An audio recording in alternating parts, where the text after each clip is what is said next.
साथ संगत जी, प्रेम से कहना। आज इस रूप में आप सबके बीच पहली बार शामिल होने का अवसर मिल रहा है और बहुत ही हृदय खुश, दिल प्रसन्न कि ये जो इतना सुंदर रूप यहाँ इस भवन पर बना है, आने में देर हो गई। वैसे भी कई साल हो गए पहुँचने में और आज आते आते भी कुछ देर हो गई, तो उसके लिए दास सारी संगत से माफ़ी भी मांगना चाहेगा। पर जब आए और जिस प्रकार से आप सबका प्यार देखने को मिला, चाहे वो वेलकम रूप में, चाहे वो फिर ये जो संगत का रूप, जो भी महापुरुषों के भाव श्रवण करने को मिले, तो यही भाव मन में आ रहे थे कि जो ये ज्ञान सद्गुरु ने, ब्रह्म ज्ञान हमें दिया है, हमारी झोली में डाला है, इससे सरल कोई और विद्या, इससे सरल कोई और बात या इससे सरल कुछ और हो ही नहीं सकता, क्योंकि सच हमेशा सरल होता है। Truth is always simple. It is the simplest of things to understand, but yet it is the most difficult thing to live. ये बेशक बहुत ही सरल, बहुत ही सहज, पर फिर भी जीवन में इसे जीना कहीं ना कहीं कठिन हो जाता है। जो अवस्था ब्रह्म ज्ञान के बाद सद्गुरु बख्शते हैं, वो अवस्था जीवन में आनी कठिन हो जाती है, क्योंकि इंसान को सरल और सीधे रास्तों की आदत नहीं है। इंसान उलझनों में इतना आदी हो चुका है, उलझनों में इतना खुश हो चुका है कि सीधी और सरल बात में रस नहीं आता। Man is so used to his complicated ways, his complicated methods, that the simple and straight road doesn't seem to attract him. And that is why the world keeps on asking, why do we need spirituality? Because it's the simplest of things, the simplest of states. इससे सरल, इससे सहज कुछ नहीं है, पर जो मन है, जो अहंकार है, जो मेरी मैं है, उसको लगता है कि इतना सहज ही जीवन जी लिया तो फिर जीवन में करा ही क्या। पर जब तक ऐसी अवस्था प्राप्त नहीं हो जाती, तब तक ज़रूर ये बात लग सकती है कि जीवन में करा ही क्या। लेकिन वाकई जिसके जीवन में ये अवस्था, ये सहज और सरल अवस्था आ गई, उसको फिर ये बात समझ आने लग जाती है कि इसके अलावा जीवन में कर भी क्या सकते थे। ये जो मिल गया है, इसके अलावा हो भी क्या सकता था। But the journey from why to being there is not an easy one. And the biggest barrier in that journey is me, my own self. And that is why before the Brahm Gyan is bestowed upon me or anyone, the Sadguru gives us five conditions, 5 pledges, whatever we wish to call it. And the first one, पहला ही प्रण कि तन मन धन निरंकार का है. That this body, mind and soul, whatever you possess, whatever you think you are, whatever you wish to be, whatever you can possibly own, is not yours, it is Nirankar's. And the rest of the pran do follow. But if this pledge, this pran, this condition is well understood by me or anyone before the Gyan is bestowed upon me, my life immediately becomes a very straight and simple life. वो सहज और सरल अवस्था मुझे उसी वक्त, उसी पल, उसी क्षण प्राप्त हो जाती है जब ये पहला प्रण मेरे जीवन में बस जाता है. और कहा भी गया है कि जेकर 5 प्रण ना मनिए शब्द बोध भी होता नहीं है। ये हम अनेकों बार इस बात को दोहराते हैं, अनेकों बार इस बात को सुनते हैं। शहनशाह जी ने कहा, अवतार बानी में अंकित किया, कितने ही महापुरुषों ने दोहराया, अलग अलग तरीक़ों से सदगुरु ने समझाया, पर फिर भी ये बात कहीं सुन सुन के बात ही बन के रह जाती है। क्योंकि ये जीवन में अगर घट जाए, ये जीवन में उतर जाए, तो सहज और सरल तो जीवन उसी वक्त हो जाता है, वो अवस्था उसी वक्त प्राप्त हो जाती है। वो ब्रह्म ज्ञान जीवन में टिक ही तभी सकता है जब उसको संभालने की पात्रता हमारे जीवन में होगी। और वो पात्रता की शुरुआत ही इस तन मन धन के समर्पण से है। पीछे कहीं एक नज़ारा देखने को मिला कि एक इंसान ने बहुत शोर मचा रखा था, जैसे हाय तौबा मचा रखी थी कि मेरे पीछे सारे पड़ गए हैं, मुझे बहुत दर्द दे रहे हैं सारे, मुझे बहुत तंग किया हुआ है। और जो आसपास लोग खड़े थे वो सारे हंस रहे थे कि ये कैसा पागल है, कैसी बातें कर रहा है। तो जाहिर सी बात है, दोनों नज़ारे इतने विपरीत एक दूसरे से कि एक कह रहा है कि मुझे तंग कर रखा है, मुझे मारा हुआ है, और बाकी हंस रहे हैं। तो जब गौर से देखा तो जो ये शोर मचा रहा था कि मुझे तंग कर रहे हैं, मार रहे हैं, मुझे चोट पहुंचा रहे हैं, तो वो कहता है कि मुझे ये चोट इस तरह पहुंचा रहे हैं कि मेरी परछाई पे इन सब ने पैर रख दिया है, मेरी परछाई को इनकी मार सहनी पड़ रही है, तो मुझे बहुत चोट लग रही है। और इसलिए फिर सारे हंस रहे हैं कि देखो कि कैसी पागलों वाली बातें, इसकी परछाई पे पैर रख दिया तो इसको चोट लगी है। वहाँ हंस तो लिए, पर ख्याल ये आया कि हम सब भी एक एक इंसान इन परछाइयों की लड़ाई में ही तो उलझा हुआ है।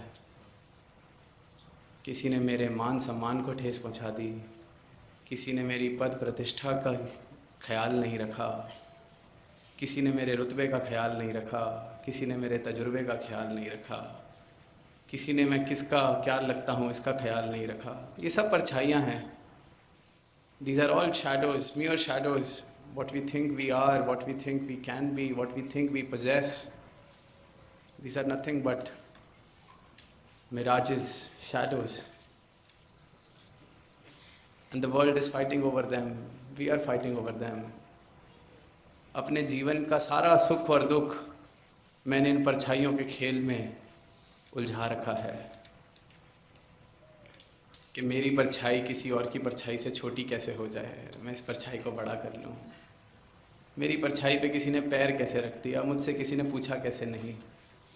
बात हम सुनते हैं, गुरु साहिब ने कहा कि थड़े बनाओ थड़े तोड़ दो, थड़े बनाओ थड़े तोड़ दो। अब आज तो नहीं कहा जाता कि बनाओ और तोड़ दो, आज शायद ये कहा जा सकता है कि चलो कल आपने बोलने की सेवा निभानी है, लेकिन कल बोल दिया जाए कि आज नहीं बोलना, तो मेरा थड़ा वही है, वही थड़ा बनाने को कह दिया, वही थड़ा तोड़ने को कह दिया। पर मैं कई बार इन सब चीज़ों में भी इतना उलझ जाता हूँ, तो फिर भक्ति कहाँ से होनी है, क्योंकि पहला प्रण ही अभी जीवन में उस रूप में उतरा नहीं है। तो अरदास यही बनती है कि इस रास्ते पर, I often use those lines from Jesus Christ that the path is straight but narrow. It's a very narrow path but a very straight one. And it's the simplest path to walk on, but it's not still easy because we can't walk on this path with our tan, man and dhan, with our mind, with our body, with our soul, with our possessions. We can't walk unless we take away the duality from our lives. जब तक ये द्वितीय का भाव है, द्वैत का भाव है मेरे जीवन में, तब तक इस मार्ग पर मैं नहीं चल सकता। जब तक दो रहेंगे तब तक इस मार्ग पर यात्रा शुरू ही नहीं हो सकती। भक्ति द्वार अति सांकरा, राई 10वें भाग। कबीरदास जी ने कहा कि भक्ति के द्वार का ही जो साइज है वो इतना सांकरा, इतना narrow. The door to this path is so narrow कि राई के दाने के 10वें भाग जितना इसका ये शुरुआत है इस भक्ति के मार्ग की। राई का दाना, sunflower seed, if you divide it into 10, the 10th part, that's how narrow the door to this path of devotion is. और वो कह रहे हैं कि फिर ये हाथी जैसी मैं लेके, ये हाथी जैसे मन को लेके कहाँ से इससे गुजरोगे। तो शुरुआत ही भक्ति की नहीं हो सकती, चाहे कितने ही साल हो गए। हो सकता है मैं अभी तक द्वार पर ही खड़ा हूँ, द्वार से भी पार नहीं हुआ, और मैं सोच रहा हूँ कि चलते चलते बहुत साल हो गए, बहुत कुछ सीख लिया है, पर वो द्वार ही पार नहीं हुआ अगर वो मैं की भावना अभी तक मन में है। क्योंकि ये जो बात आती है कि शुक्र किए जा तू मालिक का, शुक्राना ही भक्ति है, वो शुक्राना निकल ही तब सकता है जब ये तन मन धन से मेरा पीछा छूट गया है। क्योंकि तन की भी कोई ना कोई कमी हमेशा दिखेगी तो शुक्राने का भाव नहीं आ सकता, धन की चाहत भी कभी नहीं जाएगी तो शुक्राने का भाव नहीं आ सकता, और मन जब तक है तो मन तो कभी सेटिस्फाई हो ही नहीं सकता। मन का काम ही ये है, जब तक मन रहेगा तब तक चाहते भी रहेंगी, शिकवे भी रहेंगे, गिले भी रहेंगे, खुशी तो आ ही नहीं सकती। तो इसलिए कहा गया है कि शुक्र किए जा तू मालिक का, शुक्राना ही भक्ति है। कि वाकई ही जो सही मायने में शुक्र है वो ये है कि इन तीनों से मुझे मुक्त करके जो मैं रह गया, अब ये जो मुझे अवस्था मिली है, इसका शुक्राना। और जब तक ये वाला शुक्राना जीवन में नहीं है तो शुक्राना तो सारी दुनिया कर रही है परमात्मा का, बिना परमात्मा को जाने भी। हिंदुस्तान तो समाज ही इतना धार्मिक है कि किसी बड़े बुजुर्ग के पास बैठ जाओ, उसने यही सिखाना है कि बच्चे परमात्मा का शुक्र करो। परमात्मा का ना आता है ना पता है, पर परमात्मा का शुक्र करना है ये सबको पता है, क्योंकि लिखा गया है, सुना गया है, पढ़ा गया है। पर क्या ब्रह्म ज्ञानी संत का भी यही वाला शुक्राना है जो सारी दुनिया कर रही है, या ब्रह्म ज्ञानी संत का रोम रोम सिर्फ शुक्राना कर रहा है? क्योंकि शुक्राने के अलावा कुछ और रह ही नहीं जाता, क्योंकि बाकी तो इन्होंने मुझसे ले ही लिया ज्ञान देने से पहले, और अगर मैं वो देने में कहीं असफल रह गया तो अभी फिर मैं ब्रह्म ज्ञानी नहीं हुआ, क्योंकि जेकर 5 प्रण ना मनिए शब्द बोध भी होता नहीं। तो ये ज्ञान, ये ज्ञान की दौलत ये जीवन में बस नहीं सकती। एक कहानी दास को पीछे पढ़ने को मिली, दिल्ली में भी मौका मिला तो सांझी की संगत के साथ, कि एक बार एक जज के पास 2 भाई पहुंचते हैं अपना केस लेके। एक के सर पे चोट लगी हुई है, एक के शरीर पे चोट लगी हुई है, और जज पूछता है कि केस तो बाद में सुनेंगे, पर ये क्या हुआ है? वो कहते हैं यही केस है हमारा, आपको सुनाते हैं सब कुछ। वो कहता है कि मैं अपना घर बना रहा था और इसने घर पर बुलडोज़र चला दिया, मुझसे रहा नहीं गया, मैंने इसका सर फोड़ दिया, फिर इससे रहा नहीं गया, इसने मेरी टांग तोड़ दी। तो अब आपके पास आए हैं कि आप मसला सुलझाइए, या इसको सज़ा सुनाइए या मुझे सज़ा सुनाइए, क्योंकि हम तो कोई फ़ैसला कर नहीं पा रहे। तो वो कहता है कि कहाँ घर है, कितना घर है, किसके नाम है, तो मैं फ़ैसला सुनाऊँ? वो कहते हैं कि पहले आप पूरी बात सुनिए। हम तो सुबह जहाँ रोज़ चाय की दुकान पे जाते हैं वहाँ गए थे चाय पीने। वहाँ पे बात शुरू हो गई। बड़े भाई ने कहा कि सोच रहा हूँ थोड़ी सी ज़मीन ले ली जाए, थोड़ी सी ज़मीन ले ली जाए। तो मैंने कहा तो बहुत अच्छा है, ज़रूर लेनी चाहिए। तो बड़ा भाई कहता मैं ज़मीन लेके उस पर घर बनाऊँगा। तो मैंने एतराज़ किया, ज़मीन ली जाएगी तो कोई काम काज करेंगे, या कोई फैक्ट्री लगाएंगे, या कोई खेती करेंगे, घर तो मैं नहीं बनने दूँगा। तो बड़ा भाई कहता कि घर तू नहीं बनने देगा तो अभी ले। बड़े भाई ने एक कागज़ निकाला, एक पेंसिल निकाली, ज़मीन बनाई उस पर, और घर भी बनाना शुरू कर दिया। और मेरे से रहा नहीं गया, मैंने भी एक पेंसिल निकाली और मैंने घर तोड़ दिया, बुलडोज़र चला दिया उस पर। बस इतनी सी बात पर इन्होंने मेरा सर फोड़ दिया, मैंने इनकी टांग तोड़ दी। और साथ संगत जीवन भी इसी प्रकार चल रहा है। छोटी छोटी बातों से हम ऊपर नहीं उठ पाते, छोटी छोटी बातें ही रह जाती हैं। जब कभी देखेंगे अपनी मैं को हटा के कि आज किसी से क्यों नहीं मैं बात कर रहा, क्यों किसी से दूरी है, तो कई बार तो इतने साल हो जाते हैं इस अवस्था में कि ये बात भी याद नहीं रहती कि शुरुआत कहाँ से हुई थी इस रंजिश की। शुरुआत कहाँ से हुई थी इस वैर की।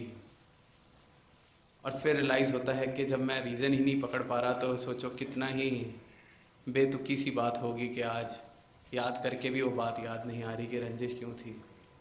दुनिया में सुनते थे पहले कि पुश्तैनी दुश्मनी है, ख़ानदानी दुश्मनी। फिल्मों में भी दिखाते थे कि ख़ानदानी दुश्मनी, और उसमें फिर लड़का लड़की को प्यार हो जाता है और फिर सारा ख़ानदान उनके ख़िलाफ़ की तो दुश्मन ख़ानदान है। फिल्मों में ये बातें अच्छी लगती हैं 2-2.5 घंटे के लिए, पर जीवन कहीं ऐसे ना हमारा व्यर्थ हो जाए। ये जो बेकार की बातें हैं, ये जो छोटी छोटी बातें हैं, ये सारी की सारी तब तक ही ठेस पहुँचा सकती हैं जब तक इस तन मन धन को देने में मैं असफल हूँ। और अगर इसमें मैं असफल हूँ तो दास कहेगा कि फिर अभी मेरे जीवन में ये ब्रह्म ज्ञान की दात आई नहीं, और ब्रह्म ज्ञान की दात नहीं आई तो ये सिर्फ़ और सिर्फ गुरु का तरस है मुझ पर कि सब मुझे महापुरुष कह के एड्रेस तो कर रहे हैं, संत कह के एड्रेस तो कर रहे हैं, चरणों में शीश भी झुका रहे हैं, पर जीवन में मेरे ब्रह्म ज्ञान तो अभी आया नहीं। मैं ब्रह्म ज्ञानी कहलाने लायक शायद अभी उस अवस्था पर मैं नहीं पहुंचा। तो सदगुरु से यही अरदास कि ये जो जीवन है वाकई ही बहुत ही मुश्किल, इस रास्ते पर चलना सबके लिए ही। और दास सबसे पहले अपने लिए ही अरदास ये मांगता है कि रास्ता भी आपने दिखा दिया, तरीका भी आप दिखा रहे हैं कैसे चलना है, मालिक हो के खुद चल कर दिखा रहे हैं कि चलो तुम खुद नहीं चल पाओगे सीधे रास्ते पर, मेरे पीछे ही चल लो। पर मैं फिर भी कहीं ना कहीं अपनी उन उलझनों में, अपने उस गोल दायरे में कोल्लू की बैल की तरह इतना आदी हो चुका हूँ गोल घूमने का कि मुझे सीधा रास्ता समझ नहीं आता। तो यही अरदास कि ये जो सीधा सरल रास्ता, ये जीवन को, ये अवस्था जो आप देना चाह रहे हैं, ये सबके जीवन में आए, सबका जीवन इस तरह इस ब्रह्म ज्ञान से महके कि जहाँ चले जाएं ये खुशबू साथ बिखेरते चले जाएं और सबकी तोड़ निभे। जो राजमाता जी पंक्तियाँ कहते थे कि भरिया उसदा जानिए जिसदा तोड़ चढ़े। तो यही अरदास के आप जी सबकी लाज रखना, दास की लाज रखना, अपने चरणों में सबकी तोड़ निभा देना, प्यार से कहना।